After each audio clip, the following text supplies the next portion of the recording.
Hi folks, Dave Schmidt here. It's the afternoon of Monday, July 18th, as I'm talking to you today. But for you folks in the United States, it's still really late Sunday night because I'm coming to you from my hotel room in Hong Kong. Yes, last week I said that there would not be a radio program because I was traveling, and I was. I was literally on the long flight, across the Pacific Ocean during the time of the radio program. I've been here in Hong Kong for 5 days, and I've had the privilege for 4 days in a row to be meeting with representatives, again, of the dragon family. But allow me to explain what that means. Now, many of you know that in the past, I've had interviews and I've had on my radio program the ambassador of the Red Dragon family. And I have touched here and there about what that means and who they are. But here's what I've come to understand. This dragon family is a very, very large family. It's a combination, as I've said before, of royal bloodlines of families that come out of Europe, the Middle East, Asia, and China, and they literally go back thousands of years. There is a top council of that family, but underneath it they have what you would call sub-councils, sub-elder groups. And each of these are different family lines, these genealogical family lines that make up what is called the dragon family. And in that, they don't always agree. In fact, they quite feud and fight with each other, and some of them are very vehement in their differences of opinion. You have these representatives that are almost like distant cousins that come into this council. And some of them are very benevolent, and some of them are not. You have a council of this dragon family that is very split. Some of them are very pro-Cabal, and some of them are just the opposite and benevolent. But what you have are these heritage accounts. And you've heard me talk about this gold that this dragon family has been custodians or keepers of for literally thousands of years, and where it comes from and where its origination is. I've talked about that in past newsletters. All of that gold is kept in this one heritage account that nobody gets to touch. But out of that, there's interest that goes to these various factions of these family lines. And in that is why you will hear so many different reports of different concepts of the dragon family. You've heard me talk about the ambassador and the Red Dragon family. I'm now in touch with another branch, and for security reasons, I can't tell you who they are, but they have been referred to at different occasions as the Golden Dragons. Then you hear the stories from Neil Keenan, how he's in touch with the Dragon family. And then you have the stories of Jerzy Babkowski, how he's in touch with the grandfather and the elders. And you know what, in my opinion? They're all correct because they're in touch, as myself, with different factions of these family lines. And they all have lots and lots of money. This is interest, is stuff that's accumulated for decades, and it is no small amount, folks. I've talked about this in my workshops. I have to be very careful about what I can talk about here. But about a month ago, I did a report on what was called the history of the global collateral accounts. And that's the combination of these different family accounts, funds that they have. Back in 1948, it was the original intention of the Bretton Agreement to release a lot of this money to basically put the world on economic par status. It was designed to help Asian and African countries come on par with predominantly the United States and European countries, as we would have economic parity around the world that usually allows for peace to develop and the lack of war. Well, out of that, in the Bretton Woods Agreement, is where they formed the IMF, the International, I should say, the Bank of International Settlements, the IMF, the BIS, the World Bank, and the United Nations. All of that was formed from that Bretton Woods Agreement with the intention to be the management of these funds and to see it unfold. And obviously, we know the history as the Cabal stepped in, took control, and didn't allow that to happen. The second attempt to do that was with President Kennedy and with President Sukarno of Indonesia. President Sukarno was what was called the M1. He was the manager, the first manager of all these funds. And he was going to release trillions of dollars to Kennedy to have this money again distributed around the world for economic parity. We know the history of that. Kennedy was assassinated when he attempted to do it. So here we are now in the year 2016, and we are now in round 3. And this time, these benevolent factions of this dragon family are going to release literally scores of trillions of dollars to help humanity around the world and help fix this world and to again bring forms of economic parity. But this time, they're not using governments because governments, they found for the most part, are very corrupt. And they aren't going to use it where the cabal can step in and basically attempt it and steal it and control it. This time, they are releasing, and in fact, in my conversations with the representatives of the dragon family, they have already released the money. It was released last month in June, and it's been sitting in bank accounts ready to go and ready to be dispersed. You remember me talking about I think it was back in April, if my memory is correct, that there was this emergency meeting in the White House with the president, the vice president, and the chairman of the Federal Reserve. And then Ben Fulford had said that there was a representative of the dragon family that was in that meeting. Well, the person I've been meeting with for the last 4 days, it was his group that dispatched that person to the White House. And I confirmed that by asking them that twice. And I says, now, am I correct? You were the folks that dispatched him. He says, yes, we were.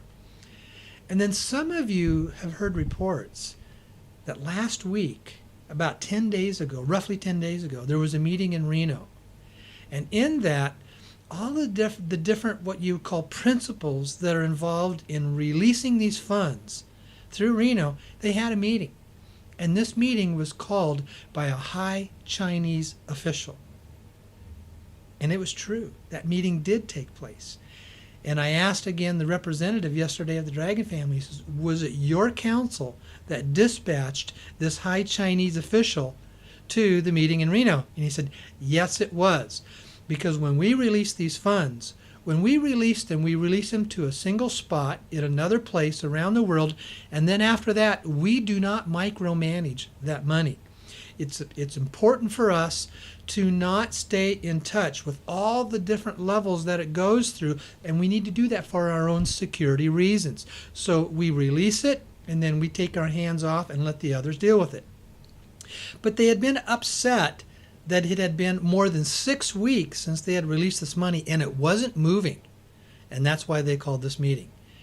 Well, since that meeting, all I can say is I have 3 different sources that don't even talk to each other, don't even communicate with each other, and they're all saying the same thing. The money is moving. It takes time for it to go through various steps, and it does take time before it's going to work its way through the system. But once again, I reiterated this question to the representatives of the dragon family. I says, it's my understanding this money is predominantly going to what are called principals. They are corporations, some governments, and large whales, and the money is first and foremost intended for humanitarian aid projects. Is that correct? When I asked him, he says, yes, it is. And so you were not going to see this money funding all these reports of these people getting 800 numbers and going into the banks. And he says, that is correct. We are not here to let millions of people become overnight millionaires. That is not our intention with this funding. He says, history has proven when you release that kind of money to that kind of people, they are very irresponsible with how they use it. But there are small groups of moms and pops that are being able to be involved in these private transactions. And these are private transactions. And folks, you need to know, I'm not the one who calls the shots. I'm just the messenger. I don't set the rules. I don't get to determine who gets in, who gets out, how much it's going to be, how it's supposed to be used, and what are those criteria. I don't have any say in that. I'm just the messenger. But you have heard reports about the potential of being involved in these private transactions. And I would encourage you to do your research and listen closely if you want to choose to be involved in that. I have to be very careful about what I say. And that's all I'm going to say about that. But what I can say is the money's real. And the money is about ready to be released.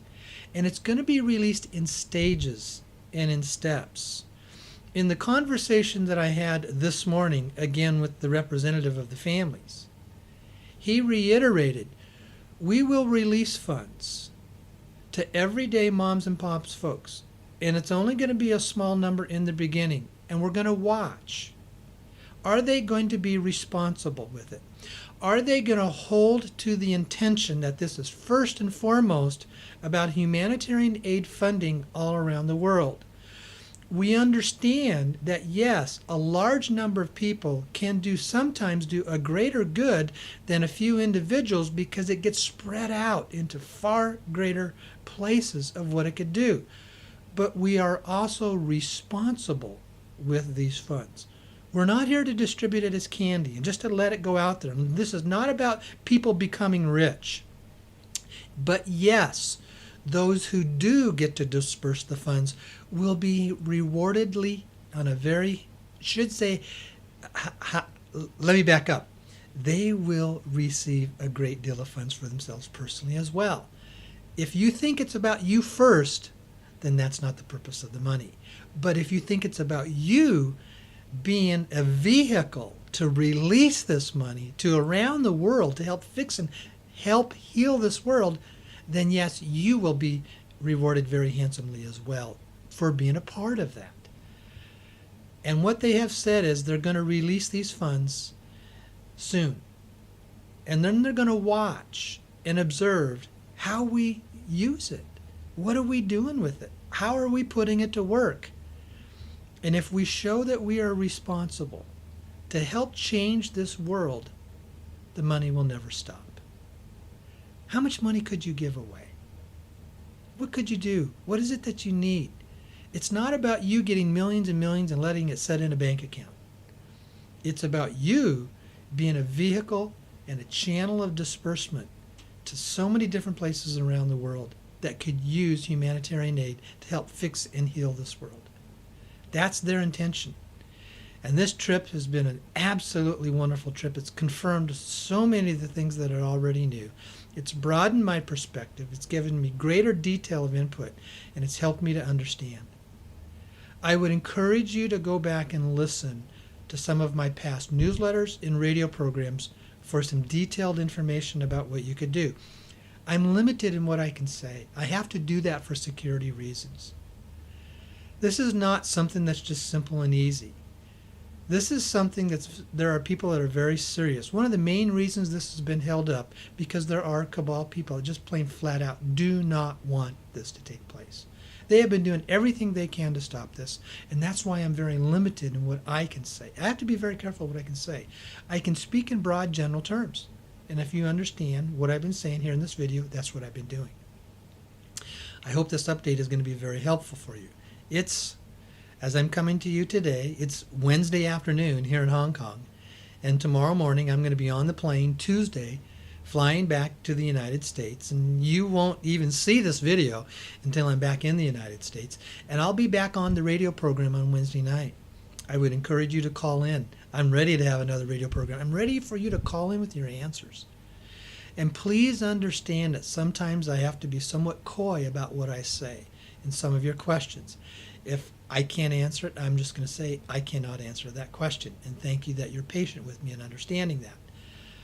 But do understand, this is an ongoing process. Even again this morning in the discussion, they're looking 3 to 5 years of this going through a step-by-step process. Don't count on you being able to receive an 800 number and walk into a bank and walk out being a multimillionaire. There was a specific question I asked about the currencies.